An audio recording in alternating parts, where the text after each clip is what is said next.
This one? Yeah, we talked about last one. No, we didn't. Yeah, we did. No, we didn't. At the end, yes, we did. We didn't. All right, well, I'll make a point. I'm right.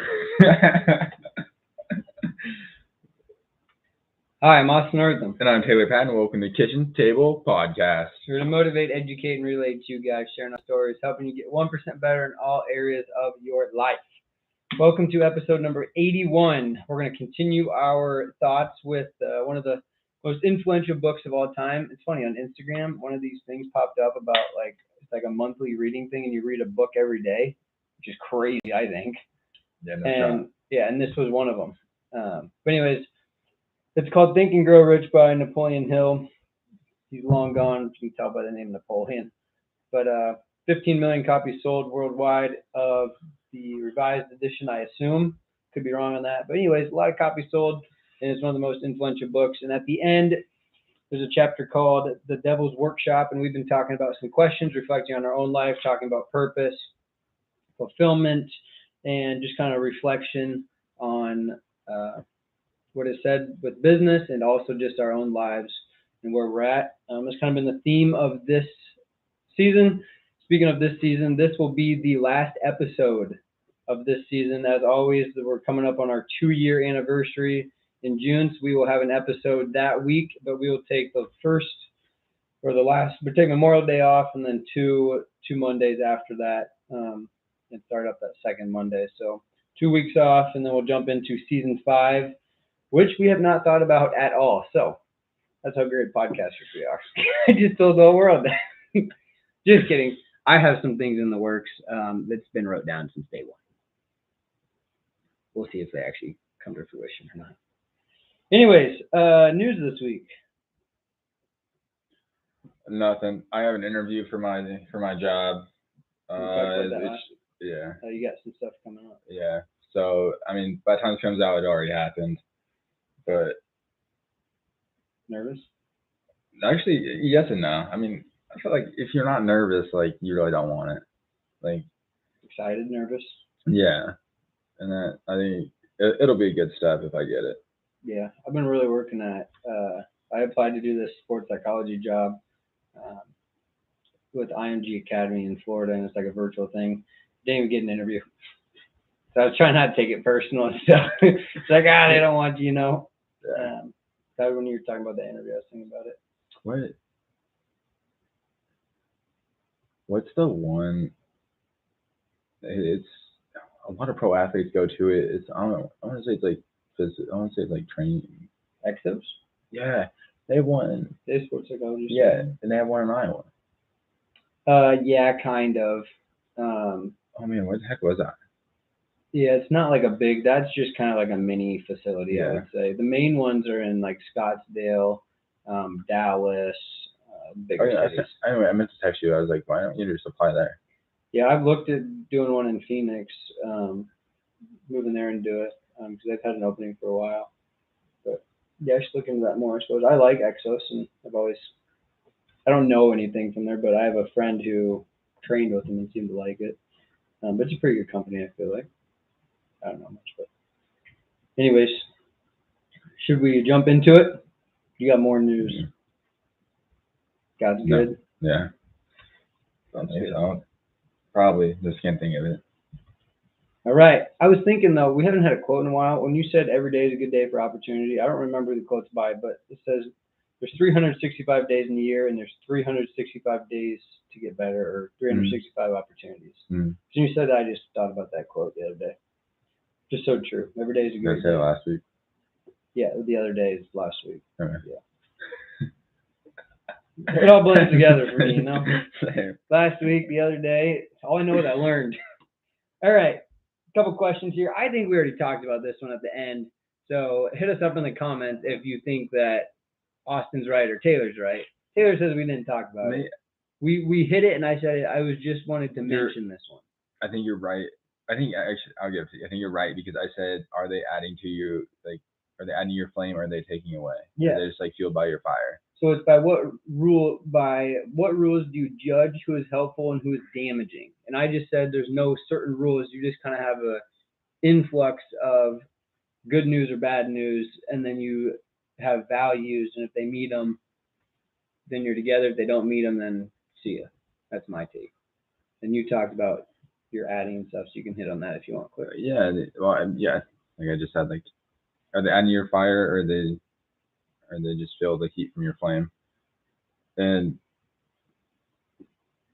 yeah, like I guess damaging is like hard for me. Like I don't feel like I don't let it get that far in relationships or anything like that. So like, unless it's unintentional. What? So I heard this on a podcast actually today, as I was doing some workout stuff. If people are taking stuff from you, that's a good thing.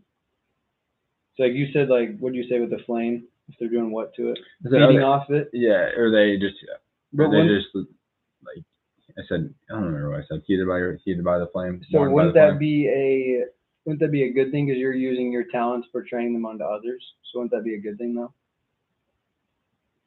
That's what he's talking about in the podcast. Which is a good thing, but then again, like you continuously have to refuel your fire. Like when you have 30 people taking from your fire, how fast can you refuel your fire? Yeah, I agree. I was just how fast, how big can your flame? Exactly, and yeah, absolutely. Like I think it depends. Like I think in a relationship, like I think it flips on and off about like who's like feeding off each other's flames. But at the same point, it's not just one-sided. If it's one-sided, it becomes damaging to you. And like my own thought, like so if you have 30 people, or like if your family and they're all taking from you because you're the only one who has a job, is that a good thing? Yeah, I mean, it depends how much money you're making, I suppose. How much you need to provide. I was like, but the more mouths you got to feed, the more money you need to make, the more time you need to spend. Yeah, I get that side as well. And I also think if you're not growing, like if you're doing all the leading and you're not, it's harder for you. I mean, you can grow as a leader, but I think there's always somebody better. I was watching Shark Tank the other day and I wrote down that there's always a bigger shark.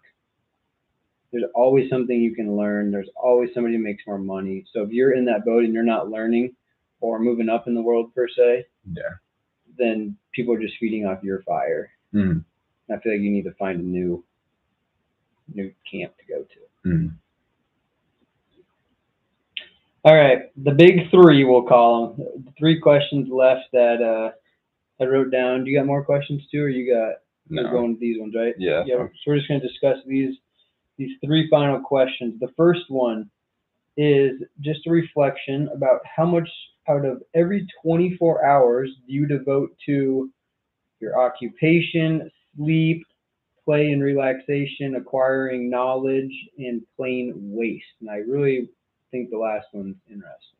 Yeah. That he puts, because everything else is like, I feel like you're gaining something, and I feel like you just said at the end, just waste. Mm-hmm.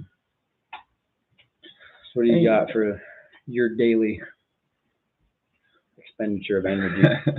First of all, I think a month ago, 2 weeks ago, I said like I wanted to start tracking. I did a shitty job, a terrible job tracking. I definitely forgot all about it. Tracking what? How I spend my time. Oh. Yeah, I talked about it on the podcast. Yeah, I didn't know. I'll say a month ago. I don't know if you said just one specific thing, like no, you were talking everything. Because I was like talking about I want to track my time and how I spend my time because I want to use it more diligently. Yeah, I think it's hard though because I would say I waste a lot of time at my occupation. Right. Because normally I do the work I want to do and then I sit there. But then you waste to acquire. I guess for me, tell me you waste to acquire. What do you mean? Like, you waste to acquire. Oh, you waste time at your job, but it's acquiring useful knowledge. To an extent, today I watched golf from 3 to 3:45, so I don't know if that was really. I mean, I was acquiring golf skills, so it depends what you think useful knowledge. Like some things overlap. Like at night, I've been watching NBA playoffs every day. Technically, is that relaxation? Yes. Technically, am I learning? Also, yes. And technically, am I wasting my time because I could be putting something towards the business or building a bond with my wife? Maybe I am building a bond with my wife, you know? Mm. So am I wasting it? I don't know, maybe. Yeah, waste is a very big relative. I think it just depends how you look at things and how you use. how you use things. But Just me, I spend a lot of time like on social media. Most of my social media is all positive.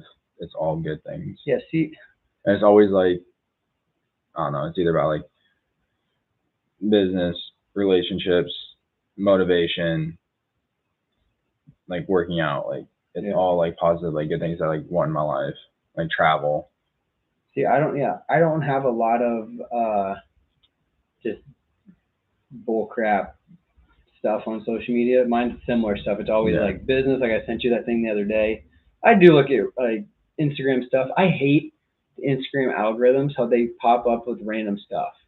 Yeah. I don't follow these people and they just keep popping up. It bothers me. Yeah. Because that's why I like Twitter the best, because I mainly use social media for news, for updates on like stocks or sports.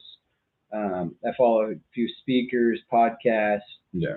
I don't have, I mean, some friends, but I don't have the general, oh, Johnny did so good at the school play last night. I just totally enjoyed it. Or my aunt and uncle are getting a divorce and I don't like that, blah, blah, blah, blah. You know, I don't have a lot of that crap. And Steph's always like mad at me because she's like, you spend so much time on your phone. But yeah, in the morning I wake up, the first thing I do is say my prayers, which are on my phone. I do Spanish, which is on my phone. I do sign language, which is on my phone. I've been doing the Wordle and that kind of stuff too. But it's not like I'm wasting my time. I think reels are a waste of time to look at. I mean, it's cool to look at nice houses and business stuff, but unless you're learning and you're watching somebody fall off a bunch of boxes or whatever, Yeah. or a cat farts in the bag and thinks it's funny, and then they throw the trash out and the cat's in it, I don't know, just something dumb. That's wasting time to me. Yeah. But I also don't think it's bad to have that and relaxing. But I think a lot of people get consumed in that, or the comments, and then they have different self-image of themselves. Right. Or they could be spending their time doing better things and get addicted to it. And I think that's why mental health is such a difficult thing for whatever Gen Z right now. So I don't know. I definitely need to sleep more according to my Whoop. My day strain today was 17 point, I don't even know what it is, 17.2 or something or other. I'll look it up here quick.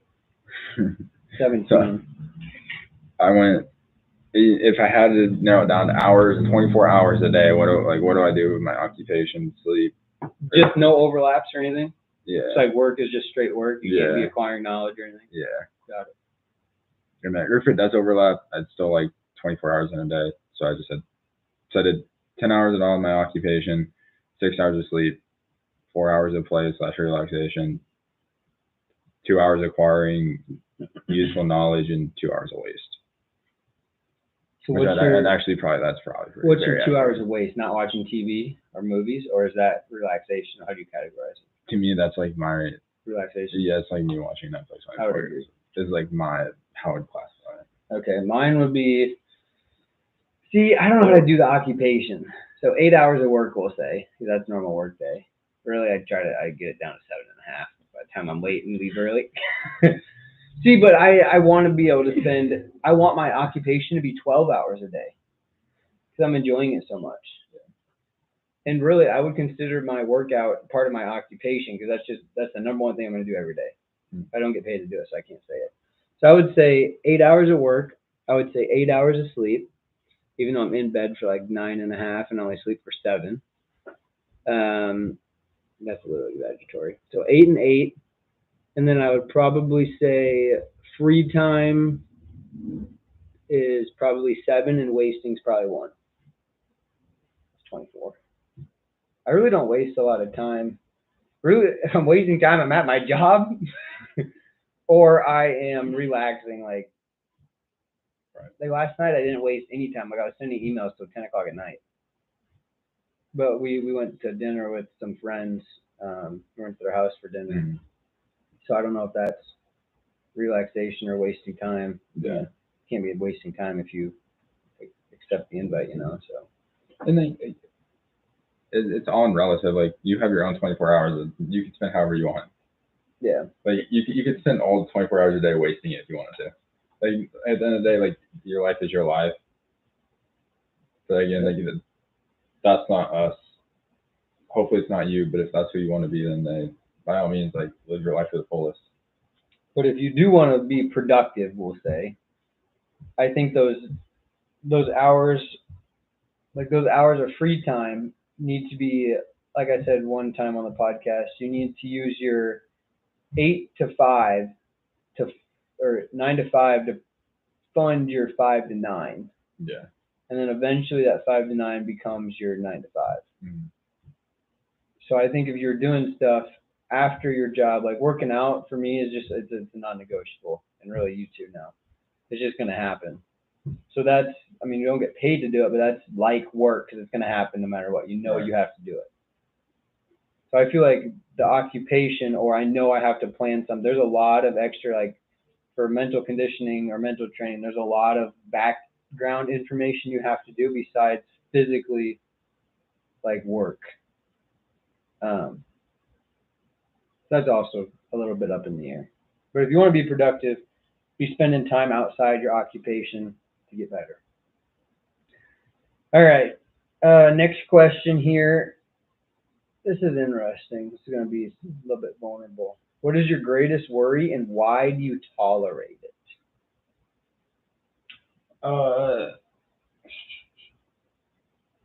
Greatest worry, probably being inadequate, not living my potential, or being alone. I will second all of that, except for being alone. I pretty much have that covered now. Yeah. In some way, shape, or form. But I second all that stuff. Totally agree. Why do you think that is?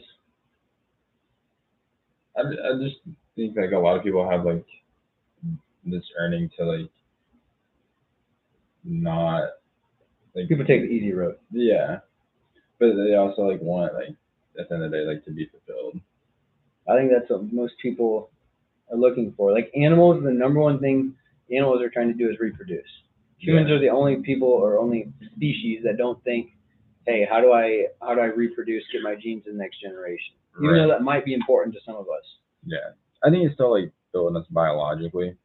Yeah, you still like look and know that it's building us like but biologically. I think most humans think about, well, I hope they think about like, why am I here? Yeah. Is I hope a question that goes through their mind at least. And then my question would be, how many people actually try to live that out? This is like my number one goal in life right now. Right. Is to help people and myself by doing that reach a purpose. Mm-hmm. And the earlier you do it, it's kind of been the theme of this season in the end, just talking about our lives, because we talk about goals, reflection, what we're trying to do. So I think not reaching a purpose is definitely or being fulfilled is definitely scary. Yeah. What do you do on a day-to-day to make sure that doesn't happen then? Because like today I was literally thinking like, what if my business fails? Yeah. Then I wrote down after it won't happen. Mm-hmm. Why? That's the question. Yeah. So a lot of people have, to me, like aspirations, but not a lot of people I feel like reach their ultimate aspiration. Or another thing is it might be hard to judge or measure. So like I was writing my thesis per se for my graduate class was on purpose. And my professor kept telling me that purpose is the general term, that motivation is the researchable term. So I basically said like one of the complications is you can't measure purpose, but you can measure motivation based on certain assessments. Hmm. So yeah, I agree with that. It's just challenging to me of what the scale is to reach it. But I feel like a lot of people don't in the end reach it because some obstacle gets in their way. Whether that's having kids so they have to work more, whether it's not taking a risk like you always talk about.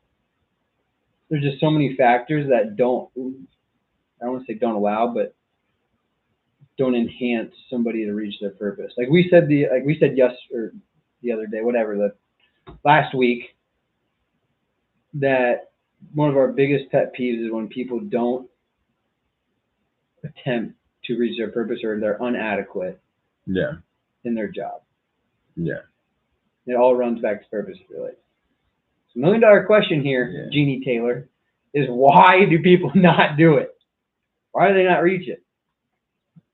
Why do they not try? Why do they try and so-called not make it work or fail or whatever you want for the term? To me, it's like anything else in life. Like a lot of people don't know where to start. A lot of people don't know where to go, or how to feel. Like they don't.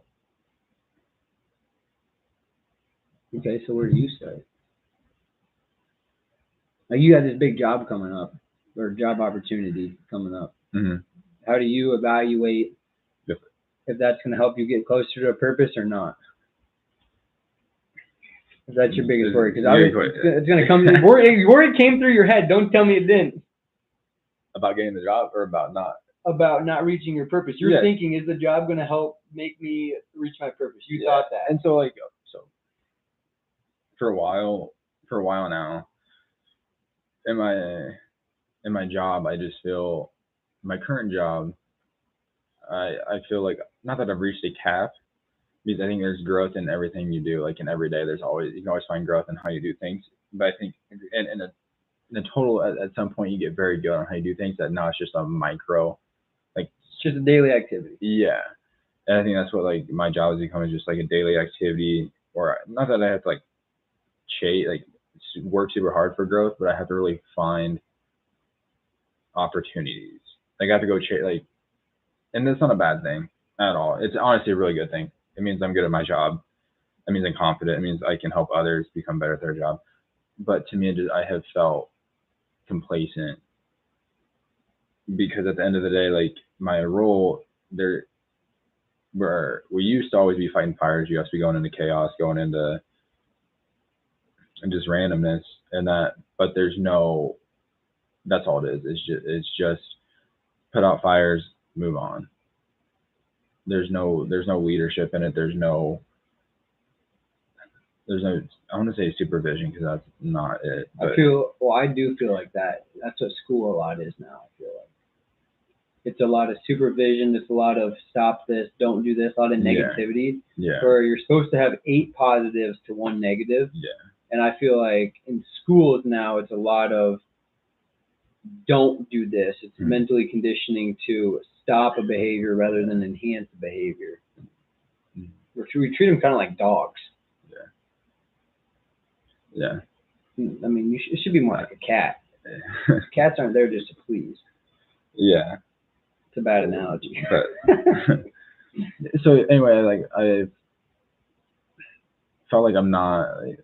There's no team building, I guess, or leadership, or there's no growth behind it. I'm not really well-rounded. I'm not hoping. I always get feedback. I can always get better in short little ways, but I don't spend 24 hours a day. Yeah. Or I'm not always on dorm with kids or with certain staff, so I can't continuously push them to be better. And give them little nuggets here and there. But at the end of the day, it's not I'm sitting in your growth long term. You're not I'm not sitting on a dorm and I'm hoping kids grow through their entire program. I'm not. And that in my current position, it's I'm watching all of campus come and go, and giving little nuggets here and there. But at the end of the day, so they take it or leave it. Yeah. And so I think in this new position, to me, it comes in growth is I'm able to build a team. I'm able to build a dorm in a good way, in a right direction, in a positive direction. I have thought about that with my new business or whatever. People are telling me do this, do that, and I'm thinking I don't care how people have done in the past. I refuse just to go in and go out, because you're really not making a lasted impact. Yeah. I want to have a meeting with all the kids. We're going to sit down. They're all going to sign this stuff. We're going to do whether they need a performance or assessment or not. We're going to do an assessment. I'm going to get to know every single kid. Because I feel like you can't. I shouldn't say can't. It's more difficult to influence somebody, especially in something that you're trying to completely change their thinking on. You don't have a relationship with them. In your case, it'd be the same, because you're trying to totally change behavior for the most part. Yeah. so that when they go back in the real world, they're not in the same spot. Right. I totally agree. So I think an example would be, would you rather put your money in a value stock, meaning it will go up 2 to 4% every year, or would you rather have it in a Amazon or a Apple, some sort of tech stock that has a chance for it to boom 15% a year? I mean, that's kind of like what you're in the value stock right now in terms of where your job's at. So maybe going to the new one, you'd have a little more opportunity. You'd grow quicker. Yeah. Which is great for your future and finding a purpose. Mm. And again, it like exudes like new challenges, like new opportunities, new ways to grow my leadership skills, new ways to grow my own thinking, my own perspective. Yeah, and I get the question all the time from my family, like, do you wish that your old job would have ended differently with school? And I said no then, and now looking back 6 months later is a definite no.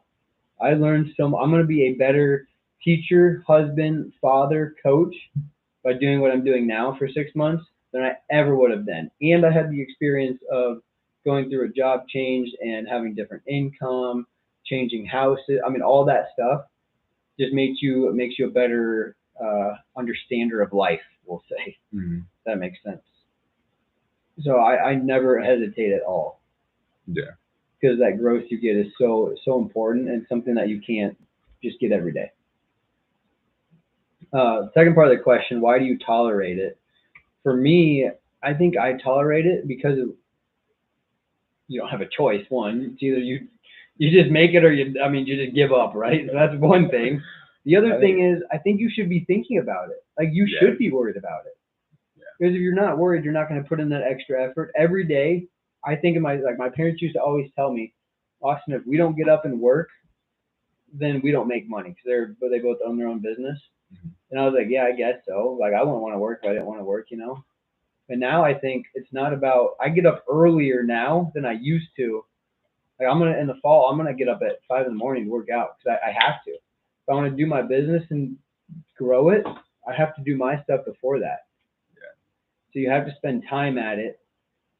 And you have to want to get better, otherwise you're not gonna. So I think having that worry is a good thing because it keeps pushing you. Mm-hmm. Somebody's always chasing you. Yeah, I was like, to me, it's like motivation. Yeah. As long as you don't sit in it and dwell in it, it becomes motivation.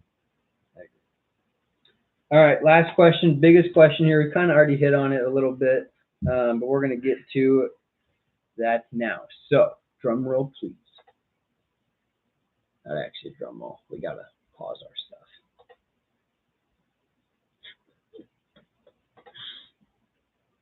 Taylor, you're not doing the drum roll. Anyways, no drum roll. I didn't know I was above all else, what do you most desire? Do you intend to acquire it? Are you willing to subordinate all other desires for this one? And how much time daily do you devote to acquiring it? So basically, in short terms, why are you here? Are you getting closer to that? And how much time does it require? Are you letting other things be on the back burner for this priority? First, I'm gonna let you talk. One, I think if it's not a priority, you need to totally shift your thinking. Yeah. That is number one. If your deepest desire is not your overall priority, like my deepest desire was being NFL, I'm spending most of my day thinking about kicking or doing something about kicking. I wish I was rich and famous and didn't have to have an actual job and I could spend more time on it. But I think I did a pretty good job putting time into it. Mm. So, yeah. Put that in. For me, I feel like freedom. I keep going back to it. I think I've said it multiple times and throughout our episodes. Freedom. Freedom. Freedom. Freedom. Yeah. So do you spend time on freedom, or you have gratitude towards it, or how does that work? Because I think you got it. So I think I'm an extent of freedom, but like not financial freedom yet. So multiple types of freedom. Yeah, Okay, and it's good that we're getting this out yeah. there. Speaking the goal, that's a thing that's we're supposed to do. yeah. I think again, like every day is like a work in progress towards it. I mean, some days are better than others, like any other thing. I wouldn't say like desire's a weird word because I just like What do you yearn for? right. What gets the loins up in the morning going? Every time I say loins, I think of like a tenderloin. I don't know, but I'd say Old word, dude, man. like what we were talking about the other day. Like I want a Bronco. Like I want a 2023 Bronco. Every day, so I drive by a Ford dealership every day, going to work and coming back home. It, baby. And Keep dreaming. I like it. So before they only had like one or two on the lot. Like now they probably have 30 plus. Oh, that's 1-0. Put a sign on it. But then someone at my apartment complex or someone significant other at my apartment complex has one, and I want one really bad. But we just talk like it's not in the plan right now to get one. Well, it's in the plan. It's just in the future. Yeah, that's what I said. Like not right now. Yeah. Like in technicality, I could go out and get one tomorrow. Yeah. And that would it be a good financial decision, or at the end of the day, like worth the squeeze? No. Yeah. And that because all I would be doing is driving a new car around, being flashy, being cool, instead of putting that money away so I could be financially free in 5-10 years instead of having to slave away and continue starting at zero because I just decided to willy-nilly buy a $50,000 car that I didn't need, that I just wanted. Or again, like it's just like also a mindset switch. Or I could just make $50,000 more. Yeah, that's awesome. But currently, in my current state, very much at today, right now, as we're speaking, it's not on the table. It's almost there. So what are you doing to be financially free today? How much time do you spend to it? And are you willing to have sacrifices right to be financially free? What might a sacrifice be too? I guess all those questions come to mind. Like one sacrifice, I'd say like I don't eat out a ton, and that I don't have a lot of subscriptions, and that so I don't pay a lot of money on the back end, and that like I downloaded an app, Rocket Money or whatever it's called, just like to check my bank account and that to see if I had any other hidden subscriptions that like I wasn't seeing on like my bank transcripts and that. Did you have any? Yeah, Disney. That I didn't know I was not paying attention to, so I canceled that. But yeah, so I'd say that. I mean, I have a roommate. I haven't ever lived in my own apartment, so I'm not paying $1,200 a month for rent. I pay for my car outright. Like, I don't go on crazy trips yet. I don't buy crazy things. So I guess everything's pointed towards doubling down on financial freedom. No, and physical freedom seem bad. What? Make my spending seem bad. But you're also in a different spot than I am. Yeah, you have something for this new place. Yeah. So here we got furniture 3 months in, 5 months in actually. That was a sacrifice. Yeah. Like for me, my biggest thing is fulfillment. I want to be fulfilled. What that looks like, in a way, it's very general and vague and kind of dodging the question, but also in a way, it's very specific and very growth oriented. I really try to always tell myself that my plan's not going to be the plan, that it's going to be God's plan, and that it'll be better than my wildest dreams. And sometimes it's hard to see that. But I think every day, especially the last 6 to 8 months, I've been spending time trying to just full on get better in growth. It's always on my goal sheet to get 10% better in growth. How I measure that is just an internal measurement. Are you willing to subordinate all other desires for this one? I mean, I think yes, because it's really easy to go to Las Vegas and gamble my money away and have a drink every night after school and not work out as hard as I work, or not go to send this person an email to learn more about the business, or do kicking stuff on the weekends to make extra money so we can go on trips and that kind of stuff and learn more about the world. So I think in the end, like when playing sports, you always miss a party, or you have to eat healthy and there's dessert, or little things like that always add up, or I got to go to bed. That was always the thing in college. I got to go to bed. So I think sacrifices, yes, but you also don't. Anybody who's at the top either doesn't see it as a sacrifice or doesn't care that they're missing it because there's a higher priority. And you look at any top executive, you look at any top academic, you look at any top athlete, pretty much all of them do something other than what the average societal member does.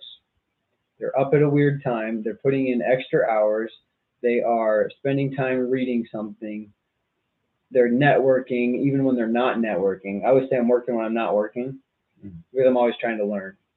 So I think fulfillment is not a cop-out answer, because truly that's all what I think we all should be trying to find at some extent is fulfillment and why we are put on this earth.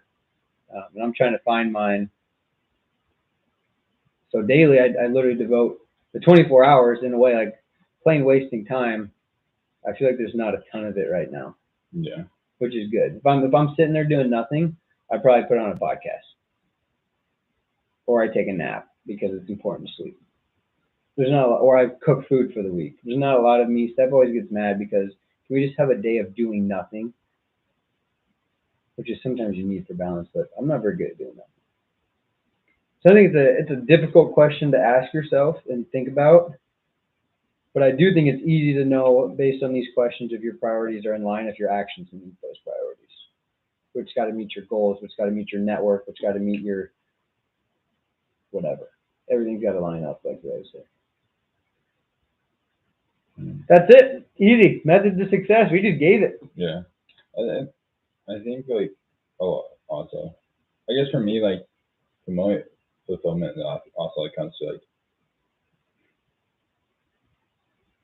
just choosing like through like day-to-day actions, and that like you can not find like joy or anything, but you can still be fulfilled through it. Like again, like going like to church like every week, like there's not like sometimes like you don't find. I guess again to me, like I don't know, we talk about this on podcasts, I'm pretty sure. Like I wouldn't, especially like going to mass, like I didn't find joy in it a lot, but it still was fulfilling. Yeah, I wrote this down in church the other day. Well, I wrote it after church, but I literally wrote down my superpower is seeing a positive in stuff I don't like to do. If I don't want to go to work, okay, well, I can do this at work, and that will be beneficial for me. Yeah. I'm really, really good at that. Yeah. And it makes the day a lot better. Mm. So I think that's a great point, because it's really important that sometimes fulfillment isn't happiness. Yeah. Because happiness is an emotion that comes and goes, and you need a little bit of adversity and problems. And I do think in the end, doing what you want to do is very important. Like the YOLO thing I talked about last time. The more you do what you want to do, the easier it is to find your purpose because you find value in it. But to an extent, it's just as important to find what you don't like to do as it is what you do. Yeah. Or who you want to hang out with is the same as you don't want to hang out with. Yes. So I think that's good. Yeah. That's why it's important to not be content. Like you said, with your job, it's important to just take a risk and move on at some point. Mm-hmm. So it's a fallback plan if you need. Right. But, yeah. And at the end of the day, like, why not? Yeah. Like, why not case of emotion. Like even if I don't like it, like again, like it's still added to my life to figure out what I want from life. And here's the deal: we both said our biggest fear was to not reach our purpose or fulfillment. Yeah. So if we mess up, guess what? You just restart. Yeah. Obviously, That's great. we're smart enough not to make Right. a decision that's going to affect like our families in a big negative sense. You know, like we're not Yeah. going to just waste. Like that's just stupid. We're not talking about that kind of stuff. But just Right. in general, like you can always hit the reset button to an extent. And I don't want people thinking that we were doing like. No, because I was like, this is more like a morbid thing or like a good lesson. But and really, in theory, like your full potential could come down to 35 seconds your entire life, and it's one decision. Yep. Something. Rather, I don't know. Like I'm just thinking, like first thing I think of is like military, like someone jumping on a grenade for their team. Like that's just a split moment decision. Again, like your entire life, your training like would build you up to that, and like you made that decision to die for your country and all that. But then again, like that, no one wakes up and been like, yeah, This is what I'm gonna do today. yeah. Like no one tries to achieve that goal. Yeah, it's not And that could be like your potential, because then at the end of the day, like something could happen down along the lines like of God's plan of like you died for this so other people could live for that. Yeah, and that's something we never think about. With the example that comes to my mind is, I don't remember exactly, but I have it wrote down. So if I mess it up, I apologize for you Bible bookies. But there's a story with the woman in the well or whatever, right? Mm-hmm. So she's basically a prostitute, blah, blah, blah. Jesus speaks to her, gets water, all that kind of stuff. And then later on, he's in the village, and he calls this woman out and says, woman, will you do this and this, fetch me water or whatever, or let everybody know that he is here. That woman, the biggest thing I took from it was in this Lent book we were reading. The biggest thing I took from it is not that, the biggest thing from the story is not that Jesus talked to a woman who was a Samaritan that was a prostitute that nobody wanted to talk to. She was basically outlasted, or whatever the word I'm looking for is, in society, like a leper would. But Jesus told another woman, he called her by name, hey, will you do this? That's the only other time it's spoken of in the Bible that this woman is approached. So not only did Jesus say that to the woman, but her life, if she didn't do what she was asked to do, Jesus' story is not the same. Her moment of fame was literally 35 seconds. She's never mentioned again, yet she had a huge impact on the following events for Jesus. That's fulfilling a purpose right there that we don't think about. Have you ever seen the movie called It's Life? It's Life is a movie? Yeah, it's Life. If you haven't seen this movie, you got to watch it. I'm not going to speak on it. I'm not going to say what it's about, nothing like that. You just got to watch it. No, it's not scary. All right, I wouldn't recommend a scary movie too. All right, I can watch it. But no, it's like, it really makes you think about life, like crazy.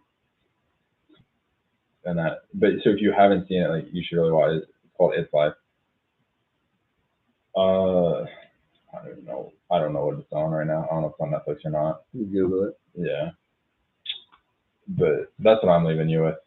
You gotta watch that movie. If you want to think about like life's meaning and like your purpose and all that. All right. There it is. Look up It's Life. Or The Shack. That's not Shack's not a bad one at all. But It's Life. To me, I really enjoy the movie. What comes up is Bon Jovi.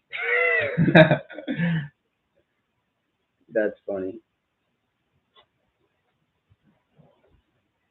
It's Life movie. So anyways, we're going to take a couple week break again. Life Itself, you mean? That could be it. Life Itself. That's Has Samuel L. Jackson in it? Might see.